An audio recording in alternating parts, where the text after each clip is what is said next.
जमलेलो आहोत ना, याचे कारण सर्वांना माहीत आहे. आज भगवान श्री शंकराची पवित्र पावन महाशिवरात्र पर्वणी आहे आणि या पर्वणीच्या निमित्ताने आपण या ठिकाणी जमलेलो आहोत.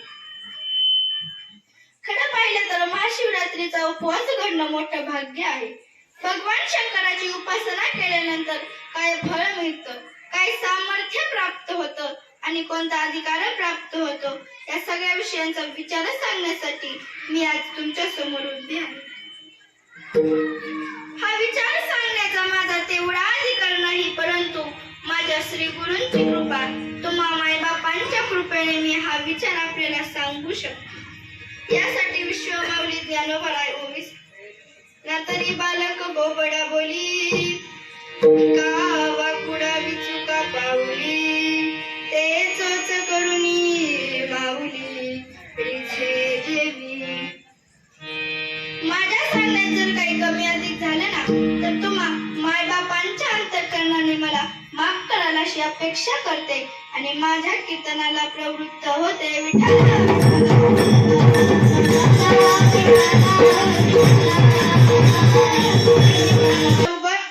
म्हणजे मला या कीर्तन करण्याची संधी देणारे माझे गुरुवर्य हवप श्री सुदाम महाराज हिंगे यांच्या चरणी नतमस्तक होते. तसेच माझे माता पित्यांच्या चरणी नतमस्तक होते. विश्वमाऊली ज्ञानोबराय यांच्या चरणी नतमस्तक होते. तुम्हा सगळ्या श्रोते मंडळांच्या चरणी नतमस्तक होते आणि माझ्या कीर्तनाला प्रवृत्त होते.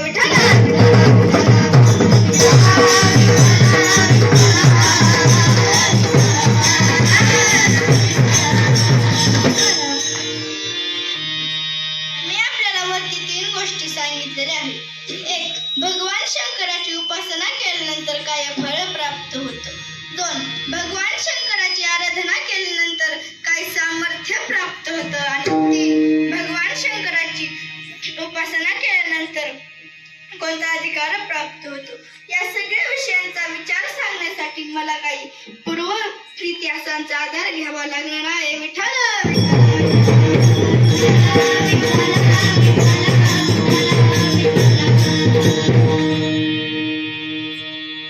ऐका ना मायबापांनो, सज्जनांनो, ज्या जिल्ह्यामध्ये तुम्ही आम्ही वास्तव्य करत आहे ना, तर त्या जिल्ह्याचं नाव काय आहे रे? हो, तर त्या जिल्ह्याचं नाव अहिल्यानगर आहे. कोणामुळे या जिल्ह्याचं नाव अहिल्यानगर पडलं? कोण होत्या त्या आणि काय केलं होतं त्यांनी?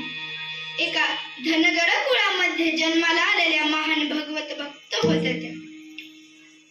उभं आयुष्य त्यांनी भगवान शंकराची उपासना केली, परंतु त्या न डगमगता न खचता प्रत्येक परिस्थितीला सामोरे गेल्या. अशा या राजमाता, राज्यमाता पुण्यश्लोक अहिल्यादेवी होळकर यांचा पूर्व इतिहास पाहिल्यानंतर आपल्या लक्षात येईल. तर पुण्यश्लोक अहिल्यादेवी होळकर यांचे जन्मगाव चौडी आहे.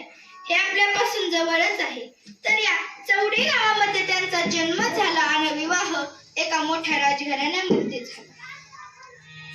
महाराष्ट्राची परंपरा हिला जोपासून सासरी वावरत असताना 1 नाही 2 नाही तर मोठ्या 3 संकटांना सामोरे जावे लागले. चिरंजीव गेल्यानंतर राज्य स्वतःला सांभाळावं लागलं. शेजारच्या राज्याने आक्रमण केले, परंतु त्या न डगमगता न खचता त्या परिस्थितीला सामोरे गेल्या आणि त्या आक्रमण करणाऱ्यांना खडसावून सांगितलं, या राज्याची जी संपत्ती आहे ना, तर ती कोणत्या राज्याच्या मालकीची नाही, भगवत भक्तीची आहे आणि ती भगवंताच्याच सेवेत खर्च केली जाणार. म्हणून त्यांनी महाराष्ट्रातच नाही तर पूर्ण भारत देशातील मंदिरांना, देवळांना दिवाबत्तीचा खर्च आज पुण्यश्लोक अहिल्यादेवी होळकर यांच्या पैशातून आणि सहकार्यातून झालेला आहे.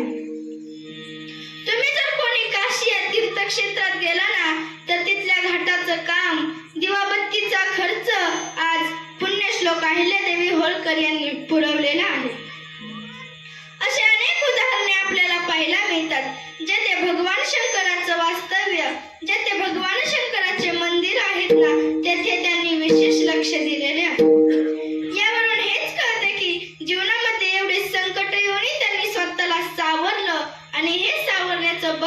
कोणी दिलेलं असेल ना तर ते म्हणजे भगवान शंकर. कारण तुम्ही जर कोणी पुण्यश्लोक अहिल्यादेवी होळकर यांचा फोटो बघितलेला असेल ना तर त्यांच्या हातामध्ये तुम्हाला काय दिसते हो? म्हणजे याचा अर्थ तुम्ही कोणी बघितलाच नाही. तर त्यांच्या हातामध्ये आपल्याला भगवान शंकराची पिंड दिसते, म्हणजेच भगवान शंकराचे प्रतीक दिसते.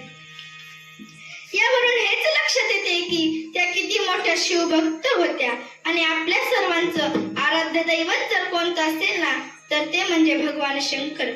कारण जेजुरी निवासी भगवान खंडेराया हे सुद्धा भगवान शंकराचेच अवतार होते आणि श्री संत बाळूमामा हे सुद्धा